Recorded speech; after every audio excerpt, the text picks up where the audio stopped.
Athlete training plans with fast results. Love this topic. If there's anything that makes a huge difference in our health on many, many fronts, and we're going to talk about that, it is exercise. And exercise is the joke in our household. Dad believes fervently that exercise cures everything. And my kids roll their eyes every time. But it is true. You go to the research, and we're going to go through some of those things. It is amazing what exercise can do. And it's so simple. And yet it seems so difficult. So let's dive in.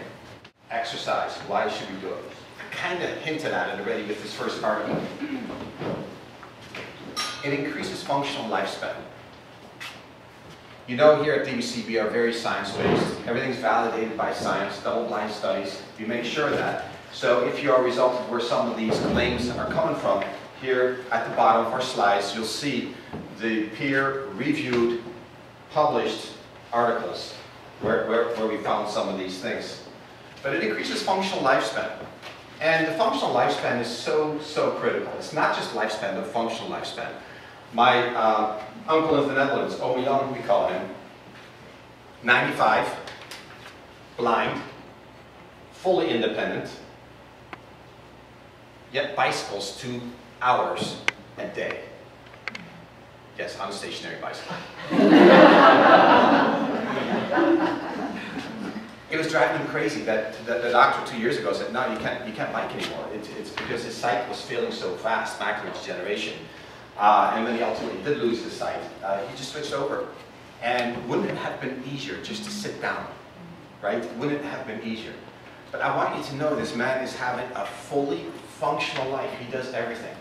He follows the pigeon racing, which he's always done his whole life, to the T and bores us to tears with all the statistics on pigeon racing. Is a retired farmer, yet is out there in his garden every day, digging up potatoes and doing all kinds of things, yes, without vision. Is fully independent, makes his own meals, cleans himself, bathes himself, just everything is done.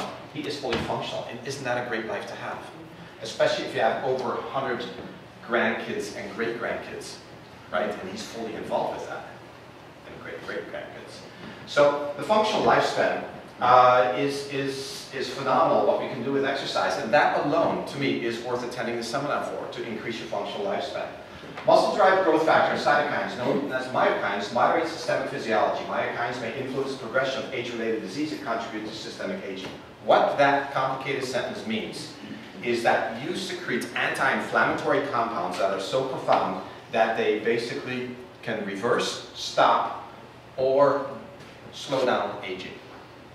Because most of the diseases that afflict us are very inflammatory, aren't they? Whether it's heart disease or Alzheimer's or Crohn's, cancer even, they're all very inflammatory in nature.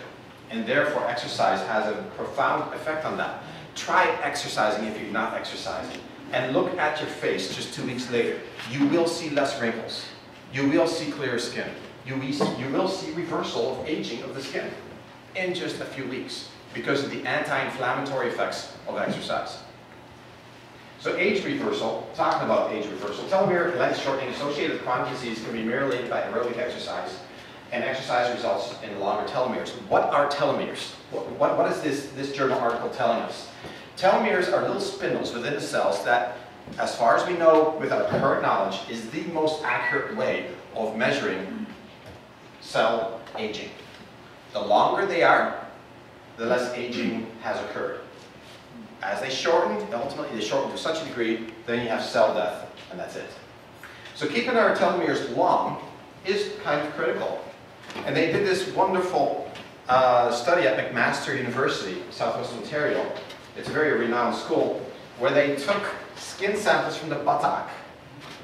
Why the buttock?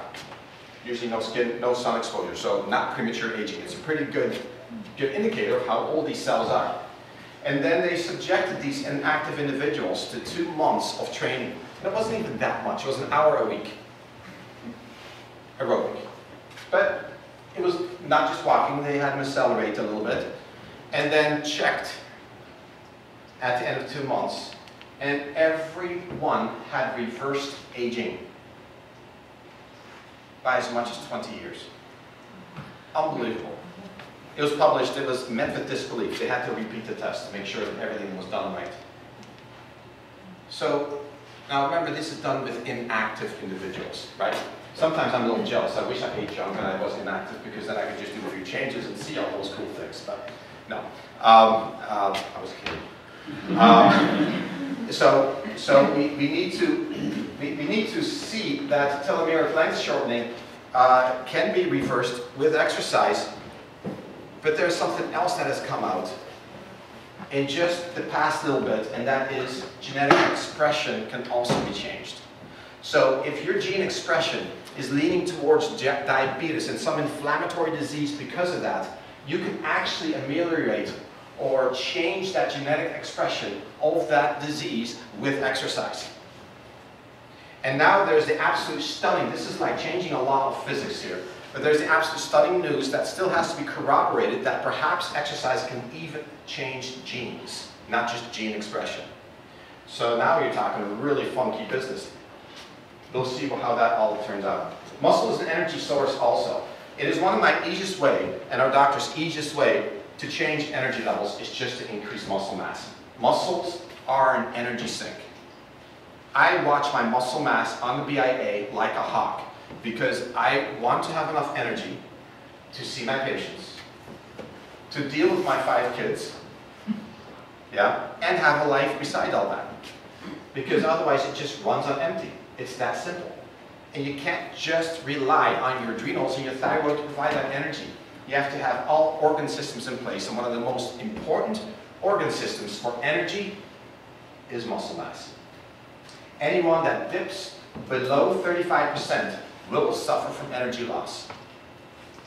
So ideally, women should be at 35% or above, and men should be at 40% or above. It is to be watched like a hawk. Muscle as a hormone balancer. Glucocorticoid excess is characterized by increased adiposity, skeletal myopathy, and insulin resistance. So if you let yourself gain weight here, it's what we like to call angry fat. Not just fat, but angry fat.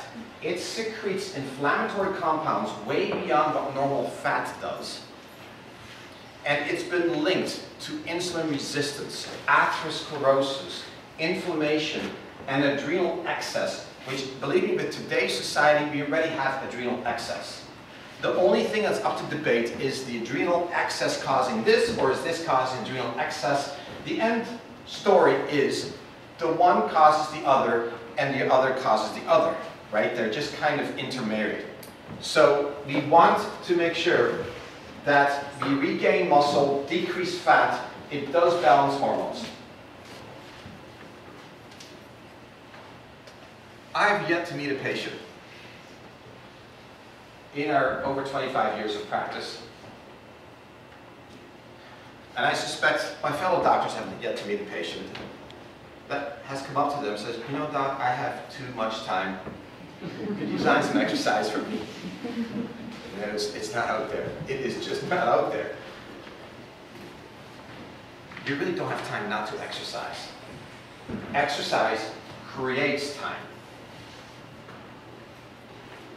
If I don't exercise, I will go home and just crash.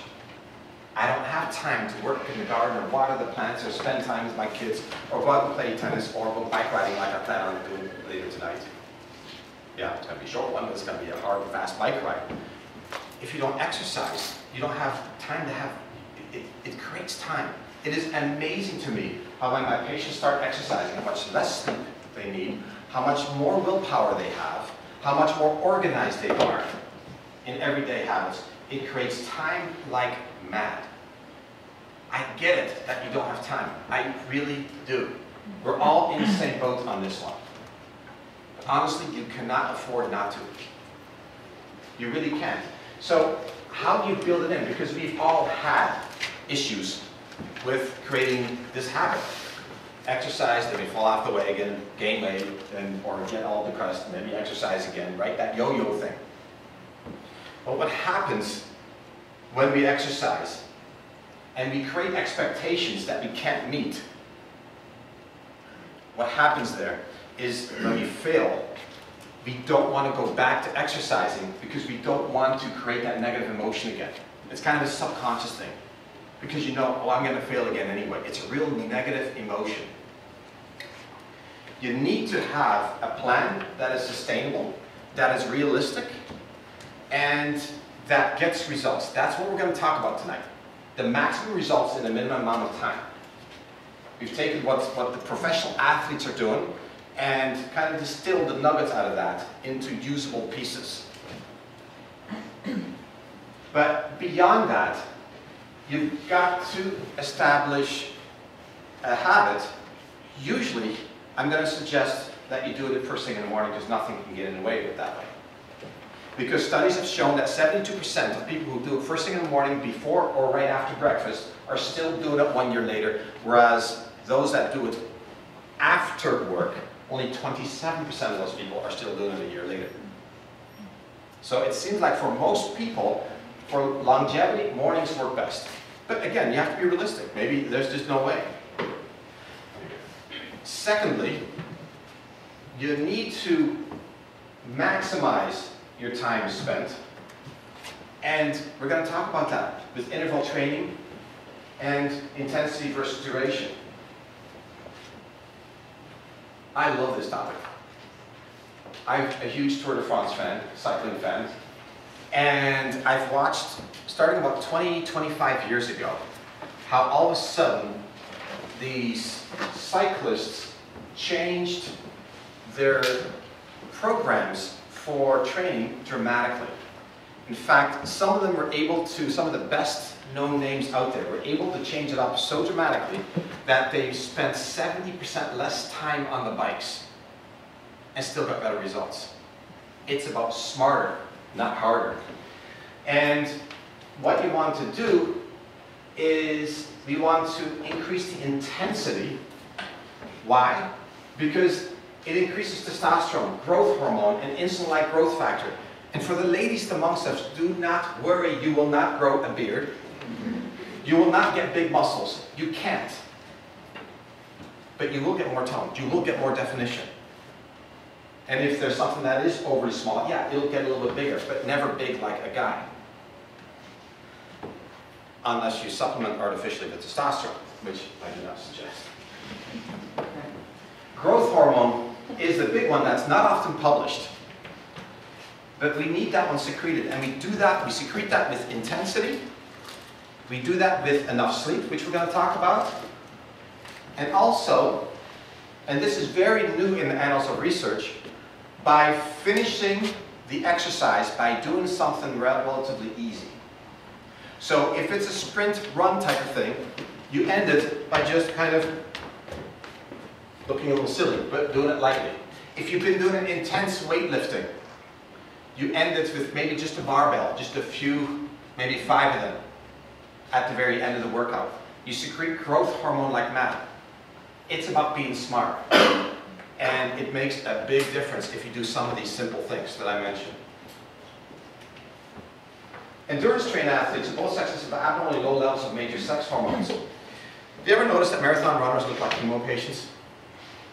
They really do. And it's sad because you look at the lifespan of some of our best athletes that are endurance athletes, they do not have a long lifespan because they've stressed their bodies abnormally, they have low hormone levels, and they are just wearing themselves to bits. This is not healthy training. Can you do endurance and distance while being healthy? Oh yeah. But it's got to be coupled with intensity training. It's got to be coupled with some weightlifting. You can't just work the aerobic system alone.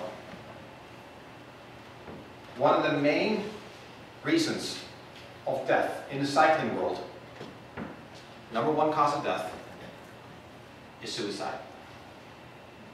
And that is because they have trained to such an extreme that their major sex hormones have become very deficient, causing great depression, and suicide is the dirty little secret in the cycling world.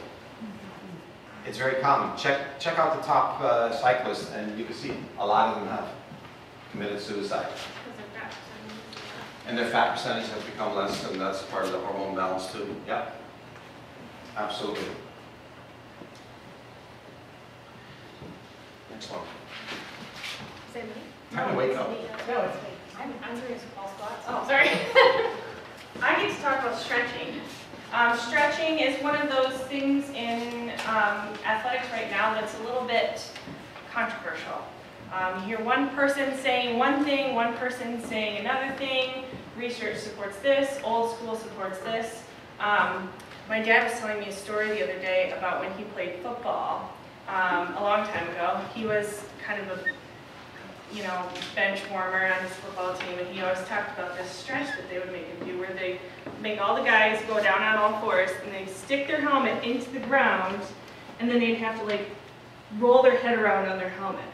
And as a chiropractor, it made me kind of sick to my stomach, just thinking about their neck. But that just goes to show that stretching has evolved, and the research behind it has evolved as to what's good to do, what's not good to do. What I'd like to talk about is 4 main variables in the research right now. 2 of those variables are when to stretch. So do we want to stretch before we do our performance, our activity, or do we want to wait until after? Do we want to have a warm-up or not have a warm-up, basically?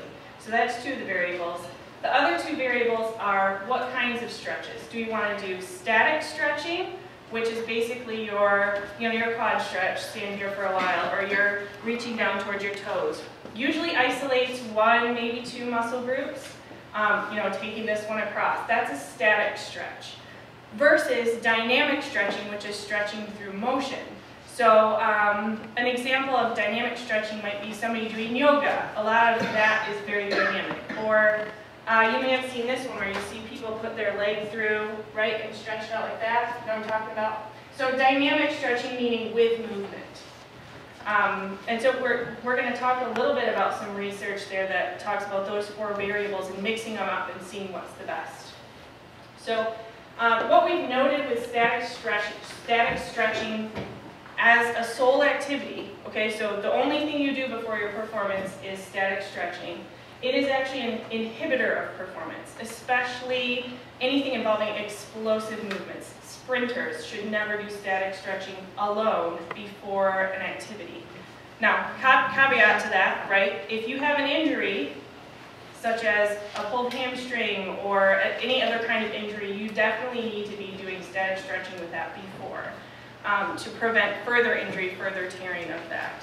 However, if you're not injured in a place, static stretching only loosens up tendons and musculotendinous junctions and gives you actually less performance overall in all sports studied.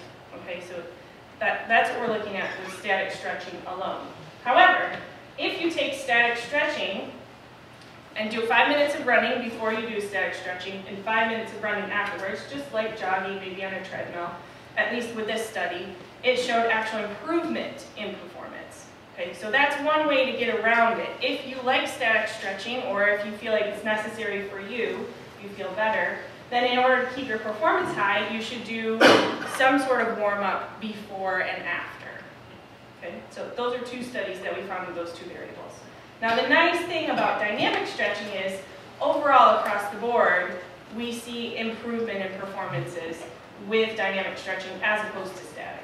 So you lean towards, and again, that doesn't matter with or without a warm-up, you can do that dynamic stretching and not see decreases. In fact, you see improvement in range of motion, improvement in performance, less injury, all of that with the dynamic style stretch.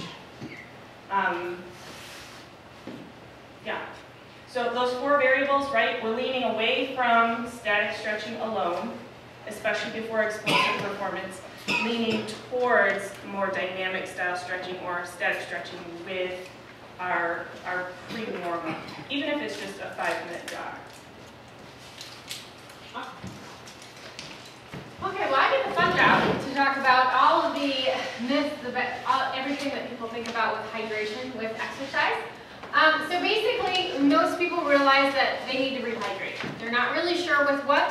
They do understand that, carbohydrates could play a role, electrolytes, what type of rehydration is necessary. basically the big thing is mostly what we lose in our composition of sweat is electrolytes, mainly sodium. So when you look at a lot of your recovery drinks, and most everybody knows the recovery drink that's on the ads and basically has a big G over everything within every single sport. Basically, if you look at one of their ingredient lists, it's going to say that it has sodium. It also has some potassium in there. It also has salt on its own. Depending on the color, will depend on which food coloring it's added. Usually there's sucralose, which is an artificial sweetener, and sugar. So you definitely won't miss out on some of that. Downside is that doesn't necessarily give you the composition of what rehydration you absolutely need after exercise. Now, if you go to PubMed Central and you put in Gatorade and Performance, you're going to get about 160 different articles that are going to come up. Now, not all of them actually have Gatorade actually listed as a within the research article. Most of the ones I looked at didn't have anything to do with that, but somehow they're listed in there. So basically, what we're going to talk about is the different rehydration beverages that are out there, what it takes to rehydrate. With recovery, I apologize, this recovery stat is actually protein. For recovery is 1.7 grams of carb per kilogram of body weight per day when you're in training mode. Carbohydrates is actually anywhere between 5 and 10 grams per kilogram of body weight per day. 5 tends to be more of the moderate, like an hour a day of exercise. Up to 10 becomes in the 2 to 3 hours of exercise. That's how much carbohydrates you're going to need for recovery. Now, in the research articles, they also state anywhere between, it could be a liquid, it could be a gel, or it could be a solid. Now, as I move forward, I'll tell you where the differences lie. But if you exercise longer than 2 hours, you're going to need some sort of carbohydrate loading to prevent any hypoglycemia. That is straight across the board in every research article that we're going to find. Now, back in the 1900s is when we originally started realizing that carbohydrates were an important fuel for exercise. Up to about 1985, things really kind of had hit a standstill. In 1985, they stated some research showing that 22 grams per hour of carbohydrate improved exercise performance. Now, they had no difference with 11 grams per hour. They didn't see any type of performance improvement at all. So this tended to be the standard in the 1980s. This is where we stuck to. And this actually goes from research with cyclists. So they improved their performance by 14% just by taking in 22 grams of carbohydrate. Now, there was also some research that's just showing that swishing of the carbohydrate in the mouth could improve performance as well, because it increases the receptors in the mouth and turning on the cranial nerves, which then turns on the brain, which then increases the glycogen into the muscle. So glucose alone, a lot of people think about electrolytes and they think about all of these drinks, a lot of them being a glucose base. It does not necessarily improve exercise performance. There's nowhere through any of the research that says glucose is going to do it. So it needs to be a mixture of a transportable carbohydrate. So fructose combinations, maltodextrin combinations can be in there. These actually result in 75% higher oxidation rates of carbohydrates, but these are only shown in research as a beverage form, so taken in as liquid. So this is where your true carbohydrate recovery drinks are going to fall in. And for us, the one that we do have in the office is Endura. Endura tends to be the one that we will recommend. We have a couple others that we use, but this one originally has more of the studies behind it for rehydration. In one scoop, and there are 2 flavors, a lemon lime and an orange, is 25 grams, or 29, pardon me, of carbohydrates. Now, within this mix, you're going to see that it's a fructose maltodextrin mix, so it does fall right in line with the improvement of 75%. It can reduce fatigue when ingesting this mix after 5 hours of cycling. That's one of the studies that were found. And it actually reduced the race time by 1.8% over glucose alone, which for anybody that's in performance, that's pretty big when you're thinking about it. Now, we will also have some opportunity for you guys to taste test some Endura, but that'll be after the seminar and we'll have it outside for you. Deb, is it going to be on the other side? It'll be over on the other side by Nature's Remedies over there. The one thing I didn't put on the slides is a lot of people have asked me about coconut water. So there has been some studies done on coconut water. Actually, coconut soy, I believe, is the one that put it out. Oh, sorry, Vita Coca. Don't want to say that wrong. So basically what they did is they tested bottled water, the Vita Coca, and then a coconut coconut water from concentrate, which they don't say which one that is, and then electrolyte sports drink. Now they also don't say what one that is because this is Vita Coca that actually put out this research study in 2012. Basically, they found that throughout the rehydration, everything produced the same with the exception of the bottled water. The bottled water did not rehydrate as well as the Vita Coca, the coconut from concentrate, or the rehydration drink. But what they did find, downsides of the coconut water for most people is it created bloating or digestive upset, whereas the rehydration drinks did not. So upside of coconut water is that that is available to many people. Flavor is another thing that many people tell me that they don't like. They don't love the flavors of those. The other thing you have to watch with a lot of the coconut waters is they tend to add a lot of sugar that is absolutely not necessary when you're trying to do training. So different options that you have out there, but there's a lot of research out there showing why hydration is so important and what the needs are in between there. So the hard thing for most people to understand is what is the carbohydrate load. So that's what you're looking for on all of your rehydration drinks. And most of them will say on the back exactly what carbohydrate load there is on there, how many grams you're getting per serving. Just the basics is looking down through the ingredients and making sure that you're not getting food colorants, you're not getting artificial sweeteners, because those are actually hindering other portions of your body, whether or not it's your insulin uptake or even just altering your brain chemistry. Okay? Sleep. Okay, everybody knows sleep's important, right? And frankly, I mean, with the research that I did for this small slide of our seminar, if I have my way, we'll be doing a whole seminar on sleep because there's a lot out there about it.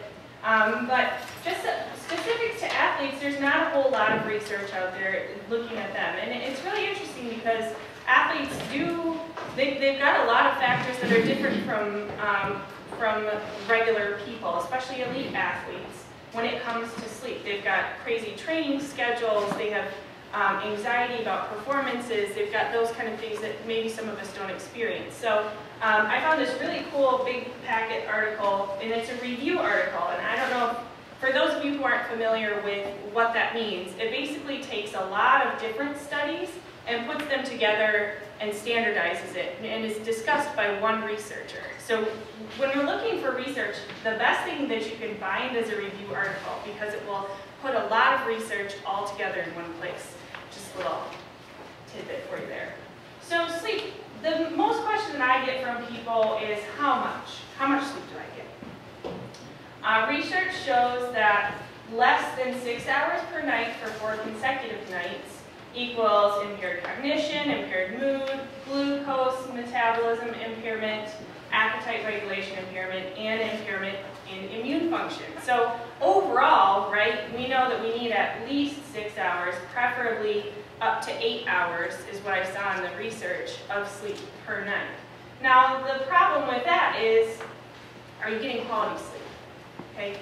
Can anybody tell me something that might give you less quality sleep? Not less time sleep, but that might affect your quality of sleep. Children. Children! And by that I think you mean being woken up multiple times in the night. Okay, yeah, that would be definitely one.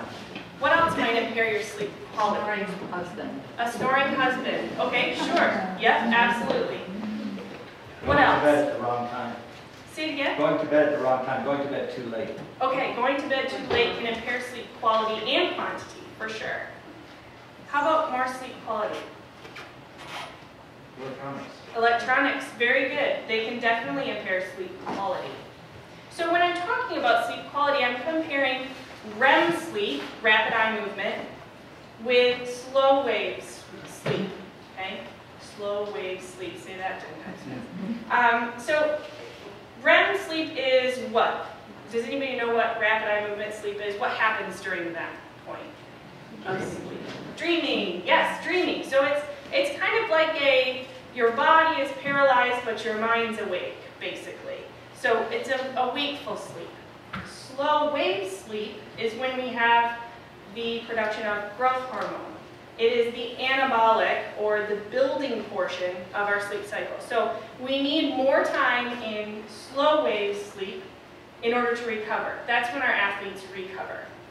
So if we have an athlete who has, let's say, many of us here might know a little bit about adrenal fatigue. We know that adrenal fatigue can cause spikes or abnormal rises in cortisol in the middle of the night, causing us to wake up at 2 in the morning, 3 in the morning, not be able to go back to sleep. That is significant when it comes to sleep quality, right? If you're a student athlete, I can imagine you might have some adrenal fatigue, right? So these kind of things are really important when we're looking at athletic performance. When we look at sleep deprivation in athletes, we know that there's a difference between sleep deprivation for one night, so an athlete that pulls an all-nighter, right? Those athletes see major performance issues afterwards, okay? Running times go way up, swim times go up. Across the board, you see issues with explosive performance. It doesn't matter what's happening. Maximal level performance. They can't lift as much weight at the maximum. That happens after one night of not sleeping. However, you contrast that with an athlete who gets 2 hours less sleep for 4 consecutive days. They don't see deficits in their maximal performance. They can still lift as much, they can still run as far, but they don't have the cognitive skills that they need. They don't have alertness, they don't have reaction time. Okay, so, and that does translate into poor performance for most athletes. So we see it as a sub-max level. So these athletes can function decently well, right? They don't necessarily notice their times dropping. They don't necessarily notice those kind of things, but they're seeing much more subtle problems with their athletic performance that it's harder to measure. Okay? So that's the difference between sleep deprivation, you know, skipping a night, and more subtle, which is more common, I think, in most athletes, due to not being able to fall asleep, having problems with adrenal fatigue. I mean, it could be just about anything that could cause those 2-3 hours less for consecutive amounts of time. Now, sleep extension, they did some studies where they had athletes sleep for, say, 10 hours a night, okay, for all of that amount of time, and across the board in every sport, performance increased. Not shocking, right? Now, what was also interesting is in students, or in this case it was students, but student athletes who had sleep deprivation and then took a nap, a 20-minute nap, they saw their scores go back up when it came to alertness and cognition and that kind of thing. So naps are helpful at replacing some of that missed quality sleep, even though you're not necessarily staying down in that slow wave sleep as much. And one other thing to note, athletes might not think it's a big deal if their cognition is slightly impaired or their alertness is slightly impaired, but that's when you get injuries. That's when injuries happen, is when your reflexes are not what they should be. So making sure that our athletes get enough sleep and good quality sleep is really very important. Competition versus health maintenance. I want to make one thing clear, is there is a huge difference between exercising only for health benefits versus exercising for competition and ultimate performance. And also, this may sound terribly complicated to someone who's not at all exercising. So, I want to really emphasize that any exercise is wonderful. Yeah, if you're not exercising, walking 5 minutes per day will give you benefits. It will reduce your cancer risk. It will reduce your overall inflammation. It will, I can go on and on and on with just 5 minutes a day. So we're not talking about going from the couch to just walking. We're talking a little bit beyond that. So let's dig into that. So for professional athletes, we have found, and we treat a bunch of them here, and I take great delight in them because it's almost like fine-tuning an engine. How much horsepower can you get out of it? And without the thing redlining and breaking down, right? That's kind of the game here. And all of a sudden, the game becomes maximum performance while maintaining health. Do not break your oath, which means, above all, do no harm, right? And my very first practice, we did sports injuries only, professional athletes only. And I felt like I was having difficulty with that oath first do no harm, because a lot of these people would take it into red line, not listen to their doctor who's meaning, well, what do you mean I gotta eat my vegetables, look at my performance times, right? And I'm oversimplifying here, but that was often a problem. Yes, you can have health and you can have maximum performance, but you gotta be careful how you do it. So if we train a professional runner or a cyclist or swimmer, we really go towards peak times every year. This competition is over here, okay, we build a 3-week peak time around that time, and a 3-week peak time over there, and to rev the engine temporarily is very good. To maintain that revving up is really, really nasty. And you can tell an athlete who has done that too much too long. They start looking like a 2-pack smoker, you know, the weathered look, the oxidative stress. And yes, they're lean and mean looking, but they are looking very oxidized. They're aging prematurely. And if you look at the statistics of some of these athletes, they don't do well into old age at all.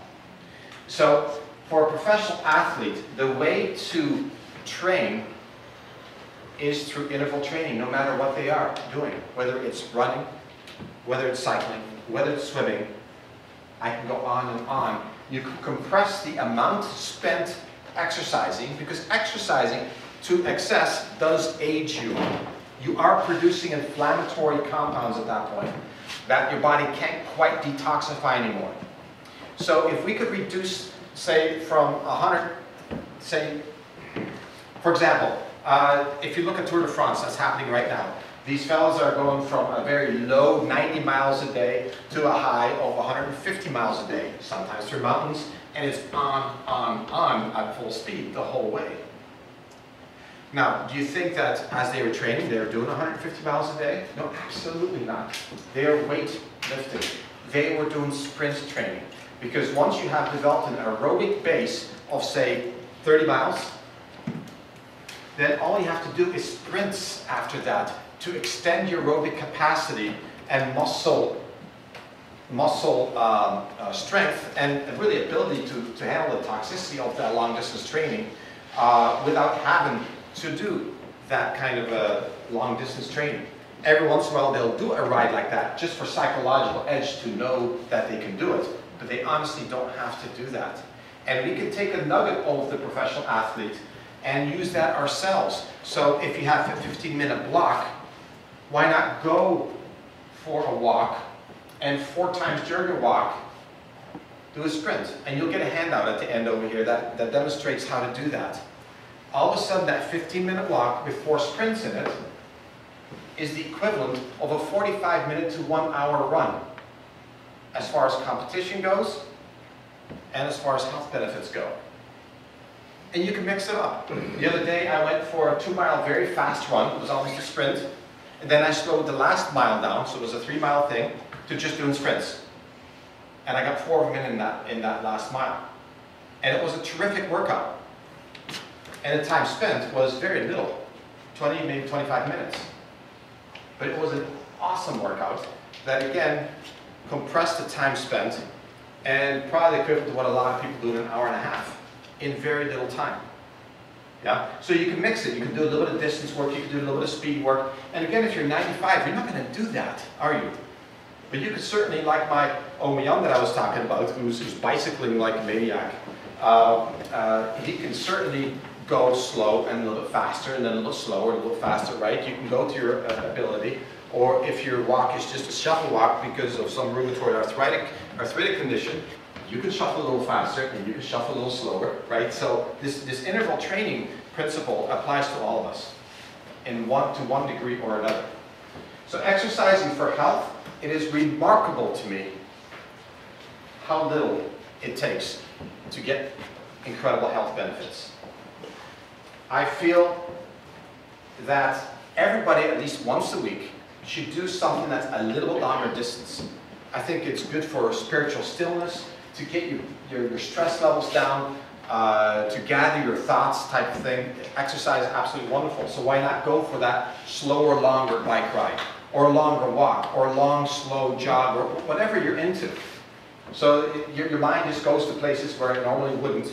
But for health benefits, so I'm talking emotional benefits there, for health benefits through the week when you're on, you have your work week going, you can certainly get away with 15 to 20 minutes in a day.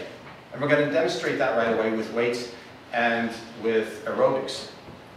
It doesn't take much, folks. And you can use that as a weekend warrior.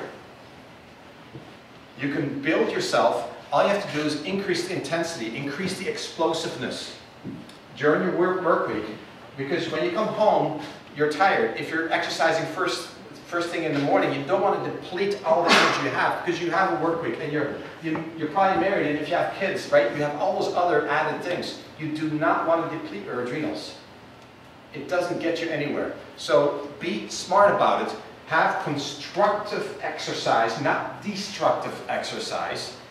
Because it really would be silly for me to go for a 40-mile bike ride tonight, wouldn't it?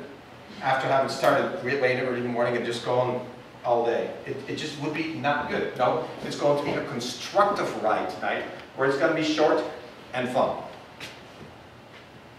So that's how you want to exercise for health, which can be combined with being a weekend warrior. So couch potatoes, walk. Get something going. Get a time carved out that is your time, that will get you into the habit, and then you can build from there, and eventually you'll end up with the program that we'll show at the end of the seminar. Cross-training is absolutely critical. I've seen too many athletes that are so good at what they do and nothing else. It is not at all healthy, and it's not good for that sport either. The best in their respective fields, whether you're talking a soccer player, or whether you're talking a cyclist, a distance runner, usually also has good, not great, but good athletic abilities at playing tennis, at running, at whatever it is. I have seen and treated cyclists that physically could not jog. It was impossible for them. Just a simple jog, they could not do it. Their muscles are so trained to just do one thing and nothing else. And these are the ones that are prone to injuries, these are the ones that age prematurely, and these are the ones that are setting themselves up for premature arthritis because their muscles are so imbalanced. These same cyclists can be improved tremendously by just doing weightlifting, getting a little bit more muscle all over their body, because remember, it's an energy sink. It's anti-inflammatory. It helps overall recovery. And yes, daily life too. Because every once in a while you do need to run. The bear is chasing you. So, questions we're going to get afterwards. So the importance of cross-training is tremendous. So if you are a tennis player, you've got to do something else. And oftentimes cross-training can easily be done with either walking, running, or weight training, just to counterbalance whatever you're into. That's an easy go-to. So we're going to get into this workout. And this workout is very carefully thought out, researched, and every one of these builds on the one before it. And by the time you are done, you have worked out your entire body. And research has proven that if you did it one 10-minute weight workout with this one, you will, per week, once a week, you will have measurable results. Just 10 minutes a week. Ideally, 3 times a week. That's the ideal. If you work out with resistance 3 times a week, and on the opposite days, do something aerobic, all of a sudden, 1 plus 1 does not equals double the benefits. No, it's quadruple to some research from Finland shows 6 times the benefit. You're going to say, oh, how can that be? Now, this is smart training, isn't it? You're 15 minutes one day and then 15 minutes the next day, and you get up to 6 times the benefit than just doing one of them. The reason for that is if you do the weight training today, and tomorrow you do the aerobic portion, you are recruiting so many more muscle fibers in your aerobic portion, because there's one thing about exercise, and the body, it is this. The body is inherently extremely lazy and will find the most effective, efficient way to do it. It always goes to that set point. So therefore, if you're into walking, It will only, after a while, recruit the bare minimal essentials for walking. That's it. However, if you have done some weight training the day before, that's not happening. All of a sudden, you're recruiting all the muscles that you have recruited with weightlifting. And you are getting so much more benefit from that aerobic exercise the next day. Does that make sense? Again, to reiterate, if you're a couch potato, just walking is wonderful. Okay, but we're talking about how do we get smart now and really maximize your time, and this is the way to do it. So let's start out. This is where the fun begins. Kettlebell swing. This is the one that I do at Christmas time when everything falls apart. We can all relate, right? We got this thing to do, we have that thing to do. This works out 70% of your muscles. It is phenomenal. Dr. Stacy is pulling in her stomach as she's doing that. She's doing a squat, and she is basically working almost everything except for the biceps. Now notice how straight her back is when she's doing this, right? We want to make sure that we maintain a nice straight spine. If you're getting tired, you can stop. We'll keep talking, see how long this goes. And she's really going through, mostly with her hips. See how she's coming through with her hips?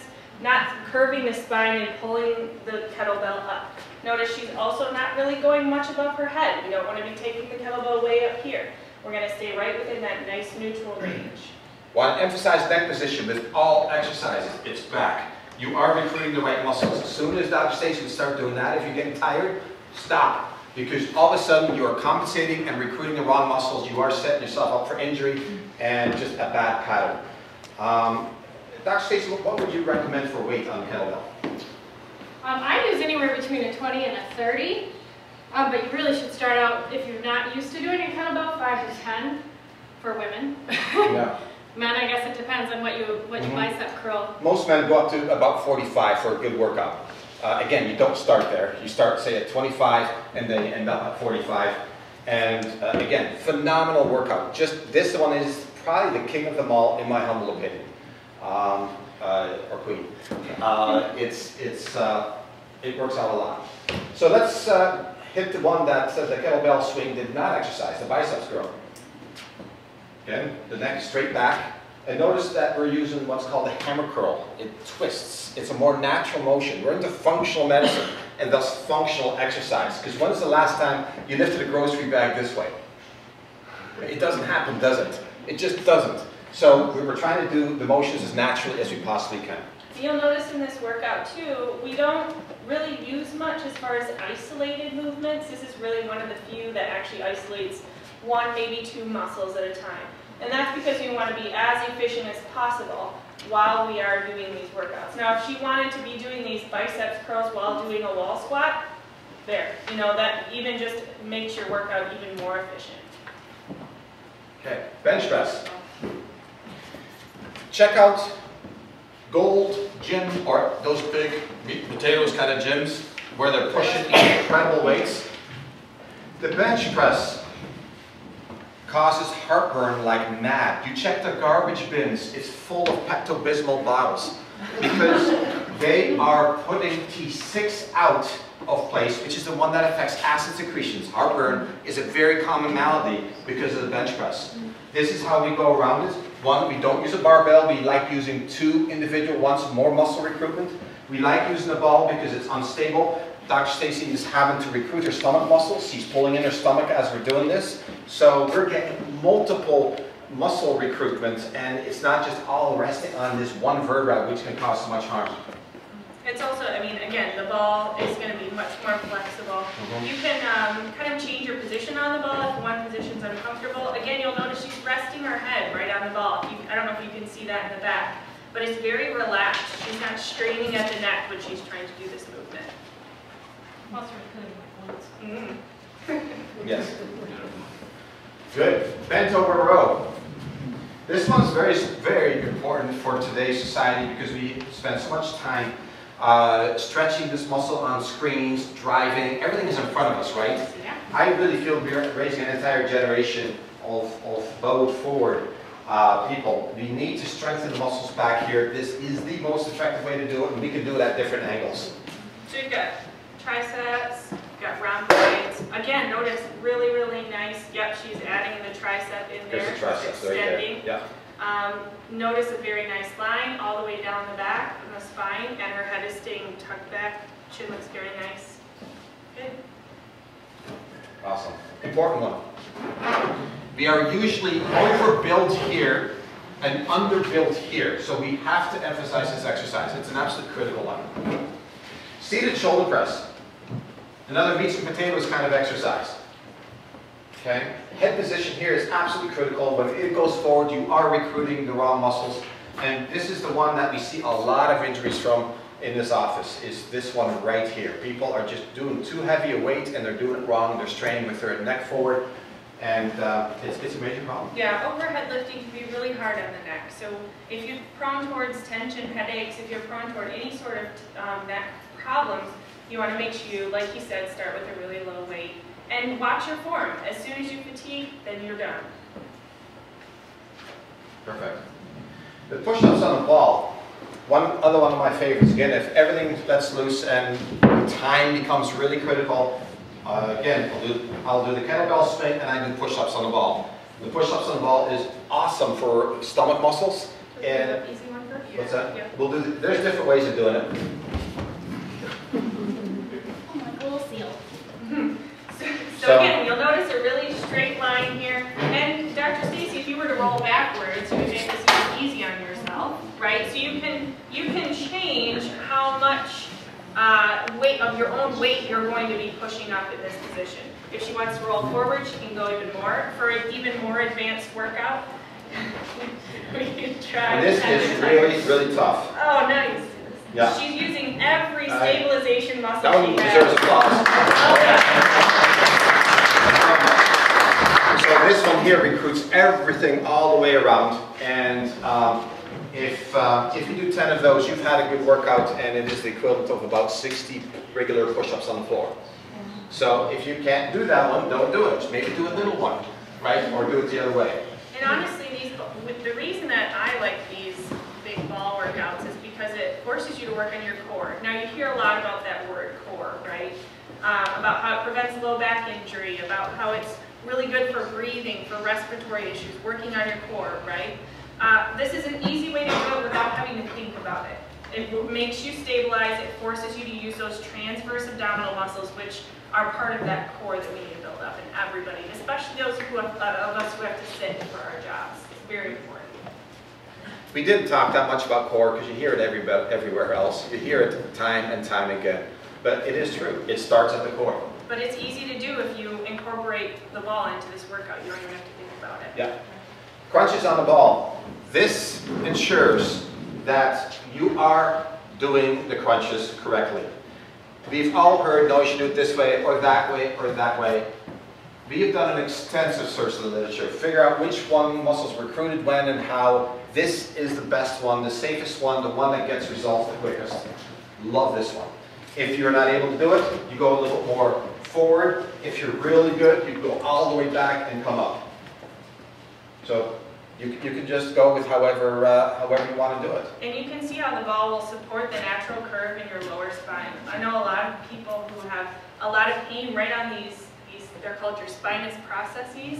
In your spine, when you're doing any sort of sit-ups or crunches, this is a good way to avoid that. Perfect. Well done. So that's exactly right. What was that Dr. like? Stacy's workout is done. That was it. That was it right there. Can you go through it twice? Yes, if you want to, you may. There is no problem with that. But this was the workout. And it's not that bad, is it? It really isn't. But she'll tell you her heart rate's up, for sure, just from doing what she did. So. On the kettlebell Yeah. So, I also want to note that what you're seeing here is not a very expensive gym, is it? It's a ball. It's maybe some athletic clothes. That's it. That's really it. There's a few free weights. The free weights that I have at home are from Sam's Club. Cost me $50. They're adjustable. That's all I need. It's not an expensive gym, and you can do almost anything with that. Add walking shoes or running shoes or a bike to this, you've got magic. So your 10 to 20 minute aerobic workout, the rules are you need at least 4 intervals. The best ones that I've seen in the literature is 7 intervals, but 4 gets results. Ideally, you go 30 seconds maximum heart rate. Now, if you're starting out, don't do that. Okay, that's silly. Just reaching maximum heart rate is good enough then. Just get there and then stop. That's how you start.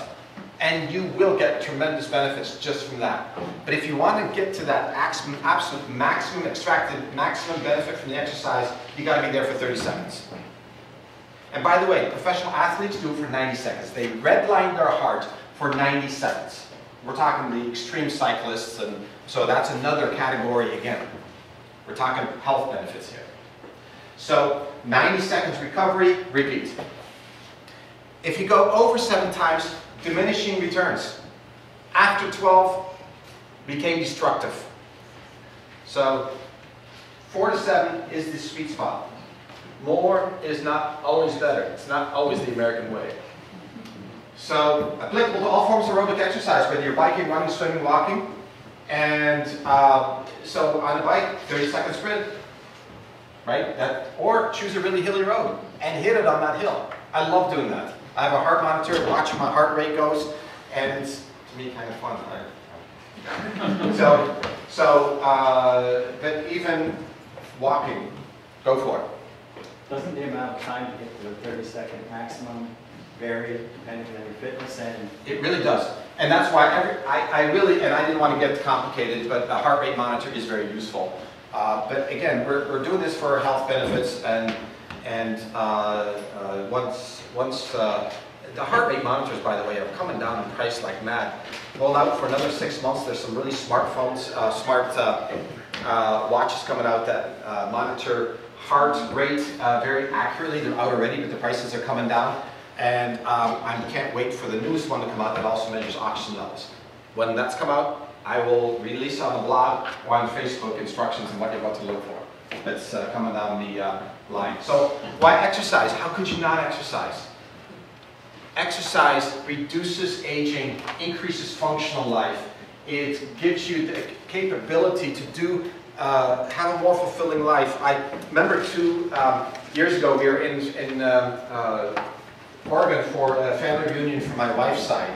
And we were just driving along and it said, highest peak in Oregon. On this side of Oregon, I guess it was. The guys, you want to climb that? They kind of look at me like I'm crazy because we've got shorts on and we have basically our running shoes on and that's it, no climbing equipment. I said, I think we can do it. They looked at it again. But we did. And we got some awesome pictures. We had an awesome time. And yes, we were tired when we got to the top, and we were looking around us, and everybody's got this professional gear on and all that, and here we are with the little shorts and tennis. But we did it because not that we had trained for it, but we were in overall decent shape. And doesn't that just open up a world of possibilities wherever you are to do what you want to do? It is a huge blessing and privilege to be able to do these things, rather than being limited by your own body. So exercise is absolutely critical. It buys you time. You need less sleep. You are more cheerful. You have more willpower. And all these positive mental benefits that happen that we haven't even talked about. So go out there. If you're not exercising, start with a 5-minute walk. Make sure you don't fail. And here's a very important nugget. Have a backup system. So this is the ideal. I'm going to devote X amount of time per day at this amount of time. But what if everything goes wrong? We have those weeks. What is your backup plan? Squatting while brushing my teeth. Squatting while brushing, that's right. Dr. Stacy's squatting while brushing teeth. Yeah. And you know what? That is an incredible exercise. Some of my elderly patients that have become almost immobile, we have mobilized tremendously with a few basic stretches to lengthen their stride again, by coaching how to lift their legs, so as they're sitting, I'm having them do this, and do squats in the kitchen where they're holding onto the countertop and just do 10 little ones twice a day. That's it. And it's incredible how we have remobilized patients who are just shuffling along, just doing that. So it doesn't take much. So have your backup plan. Squatting while brushing teeth. For me, it's doing the kettlebell and push-ups on a ball. Couple minutes spent, done. Right? Didn't fall off the wagon, because falling off the wagon equals what? Negative reinforcement. Oh, I didn't do it. Oh no, I'm a loser. Blah blah blah. All that negative stuff that comes out of your mouth into your mind, it's all negative reinforcement crap. You don't need that, right? And then you don't start up again because you don't want to do that to yourself again emotionally. You want to stay up and positive and upbeat about it. Have a positive reinforcement loop so you can feel good about it. You know, my day was just incredible, but I still exercised. That's so have a backup plan. I feel pretty strongly about that, as you can tell. Take the stairs and not the elevator. So yes, hit the stairs, not the elevator. It's the funniest thing. You look at all these exercise clubs, the health clubs, and all the cars are just congregated around the door. I said, so they can go inside and walk. You know, why not just park over here and walk? All right. So next seminar. It is Monday, August 4. It is on one of the most important topics that is really hitting big news in the research annals. It has finally reached critical mass and traction. They are recognizing now, finally, that happy bugs equals a happy gut, equals a happy brain, equals a happy joints, equals happy health, equals happy immune system, right? Very systems approach.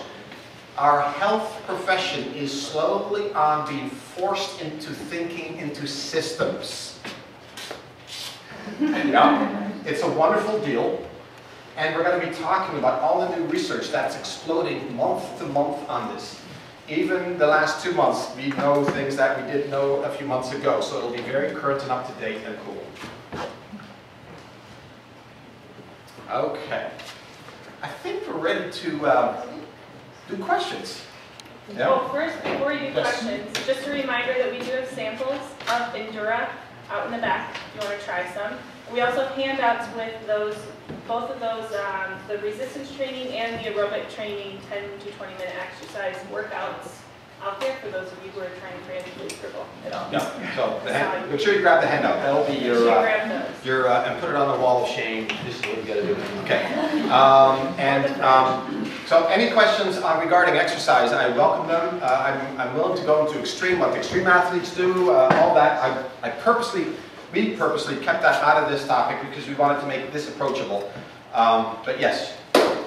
You talked about cross training. Yes. How do you convince the high school coaches and also parents to allow their students that are good athletes in one particular sport to play all the sports instead of play one sport all year long? Well, you could put a guilt trip on them and say, well, diversity is critical as far as lower education and way through college, right? As And the stack of research articles. and a stack of research articles. The evidence is so overwhelming. And also, anybody with any common sense knows that if you play tennis all year round, you will develop rotator cuff and tennis elbow issues. It's just going to happen.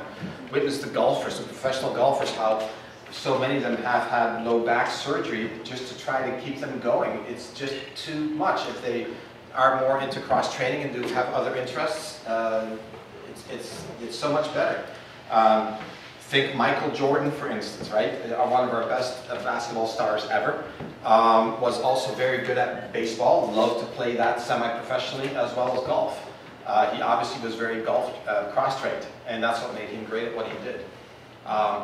I know Lance Armstrong is a bit of a dirty word here, but obviously a very incredible athlete, and the results he got could not have been done by doping.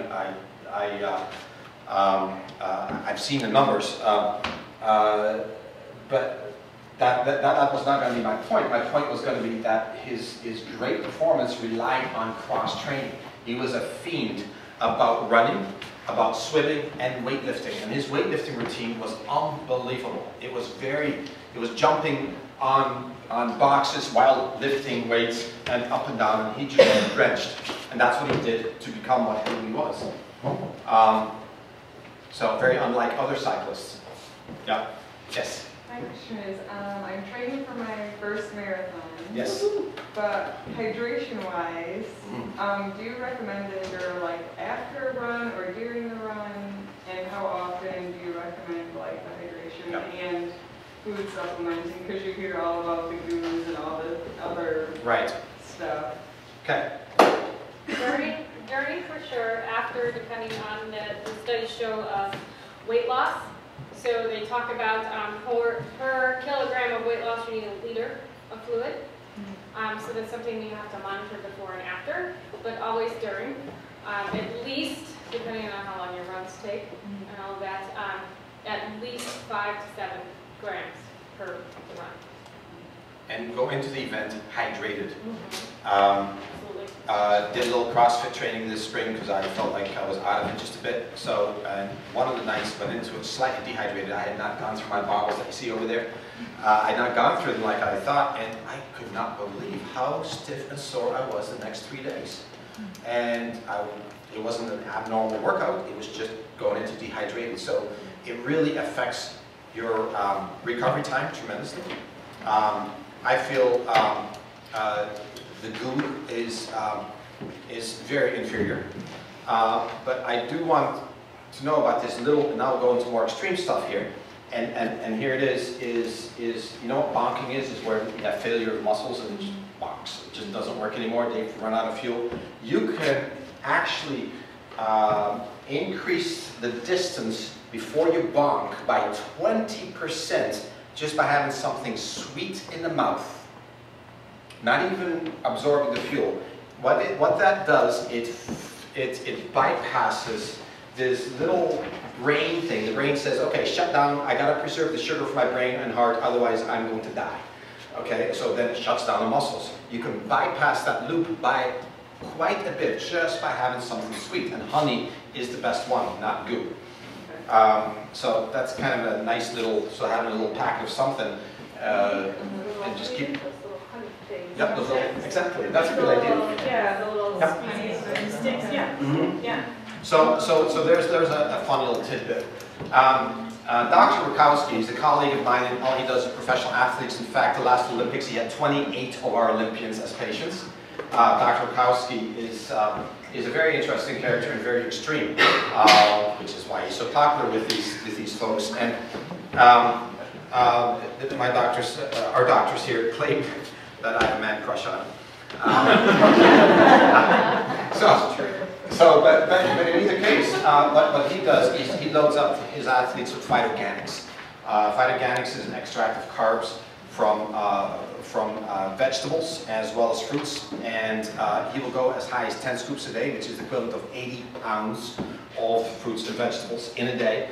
It increases the aerobic capacity of these muscles very, very incredibly. The reaction time, the first little while when his athletes do it, they'll puke, they'll have diarrhea. He says, tough, just go through it, and they do, and it's incredible how he can show a decrease in times for the 200 meter sprint and endurance just with that. Also with using something called Mito-5, which he really updoses. Mito-5 increases mitochondrial function of the muscles. So we're talking professional stuff here. And then there's one other one that I love to mention is Adderset, which supports the adrenals to oxygenate further. That's another trick, very, very good for long distance runners, especially at high altitude. Soccer studies have shown that 6 ounces of beet juice done 1/2 hour before competition extends the aerobic capacity by 8%. So when you go into overtime, like you've seen on World Cup, happen very often lately, overtime, 2 extra 15-minute deals. You want that extra power? Beet juice can actually do that because it increases oxygenation. And I can go on and on. Is that why the Dutch won the other day? What's that? Is that why the Dutch won the other day? That was close. Yes. Next question. You have a magic formula for maximum heart rate? Okay. Maximum heart rate is very individual. And if you're out of shape, all you have to do is get out of breath for 30 seconds, measure your heart rate, that's your maximum heart rate. And, but I have found it with our athletes that as the season progresses, the maximum heart rate moves up. And as you age, it definitely does move down, but not nearly as much as the literature suggests. It's more of a being too careful, not going there enough. And that this is a big deal because one of the very important things with aging in the heart is that we lose the range that the heart can function in. So in other words, the resting heart rate goes up and the maximum heart rate goes down, and that band gets smaller and smaller, and that's where function starts really suffering. It is very trainable, like a muscle, to keep it right here. And I feel for a male, say at 50 years old, that they should still be able to reach 180 without a problem. The warning signs on maximum heart rate are overstated unless you have heart problems. The key is not to stay there. That's the key. Yeah. So when it comes to professional athletes, they train at 90% 2 days of the week for about 10 minutes. That's what professional athletes now do. Yeah. Other questions? Yes. How do you feel about the Fitbit? The Fitbit. You know, I love the Fitbit, not for our more professional athletes, but for us mere mortals. And that is because it creates awareness of how much movement we do, and it just, in a really fun way, reinforces that, hey, I reached 10,000 steps. It does this little vibration and little dance of lights going across, and you can download it. You can download it really easily. So what I really like about it is its ease of use. Have any of you doctors experimented with Fitbit? And what did you think of it? I liked it. The only difference that I didn't like was the more I moved my arms, the more it counted my steps, even though my legs were moving. But at least it's movement. Yeah. I was frustrated with it as a runner and a cyclist because it wasn't accurate for that. It's accurate for movement, for steps taken, but don't take it beyond that. So it's good for sleep. It's a really good starting. It's good for measuring the sleep and stuff like that. It is. It's very good. Yeah, and they have got new improved versions of it. I've been watching these things like a hawk, and I think it's one of the better ones. Yeah. Yes. What do you recommend as far as like recovery time between workouts? Okay, at least 1 day a week is nothing, and if nothing, doesn't mean you can't do anything, but it's something you do fun. Let's play some tennis, or you walk, or something like that. Ideally, 2 days a week. Okay, but if you're reaching towards a peak, you can't quite do that. So then you're on 6 days a week. But you have to have that off day, because when do we gain the most as far as aerobic capacity as well as strength is in our off days during recovery. We also should not be training back to back the same thing. So that's why we say do the weights 1 day, aerobic another. That really is the ideal stagger. And So- make sure you can get enough sleep, right? Yeah. Based on that. Your sleep is really important. It is. It's very important. Yep. Yes. After a workout, a good balance and different exercise workout, what is the best food or drink to have to replenish your body for nutrients? Because that is all nutrition from food is. Yeah. Okay. What do you guys think? Foods. Food for replenishment recovery. Can we hit it? Yeah. Okay. So some carbs are actually important because it affects growth hormone, which is the anabolic steroid, which makes things grow. We do need protein for recovery as well. Ideally within a half hour, although it's a little controversial. So soon afterwards, you should have some sort of protein. As far as protein, it's got to be very bioavailable, non-inflammatory, easy to absorb, does not upset the stomach. My very favorite is put out by a very famous triathlete, Dr. Frazier, and he put out something called Vega Sport protein. And Vega protein, which we carry here, is made from 4 different plants, is the most bioavailable protein, outperforms whey protein, no problem without its problems that whey protein has. I love Vega Sport protein for a protein source, and I use it every day. For carbohydrates, I use the phytoganics because I'm getting all those benefits at the same time. But honestly, you could do some Vega Sport and put a little honey or maple syrup in it as well. Just watch quantity because you go overboard real quick. And the sweet spot is between 30 and 60 grams of carbs at the most. So 60 grams if you've really been doing long distance aerobic stuff. And now we're talking recovery, not full replenishment. So as far as an easy to do meal, it really depends on what you're trying to accomplish. If you're trying to accomplish aerobic capacity, then you have to go with the beets and the starchy vegetables. We know those are actually good for recovery. Whereas if you're trying to build, you got to go with the high oily foods and high protein foods. Chicken, avocado, Chicken and avocado fish, that sounds like a great combination there. One more. One more. Yeah, no, yeah, I saw your hand. Okay. Doesn't apply to everybody, but as far as pregnancy, and specifically what we talked about for resistance training, Yes, any restrictions, or, I mean, there is kind actually. of have this. I love the pregnancy question. This is important. There is no reason why you cannot be fit and trained your entire pregnancy. Easy for me to say, I know. But you have to use the 70% rule, which means that if you were running 10 miles a day, you now run 7 miles a day at 70% of the speed. That's after your first trimester. So same thing with weights. The 70% rule applies.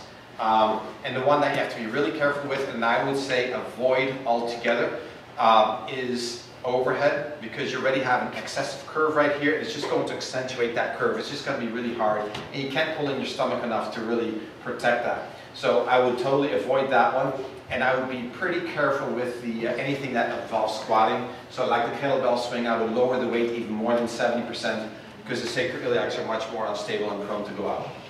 So, do you have anything to add to that? Did you, Dawn, have anything to add?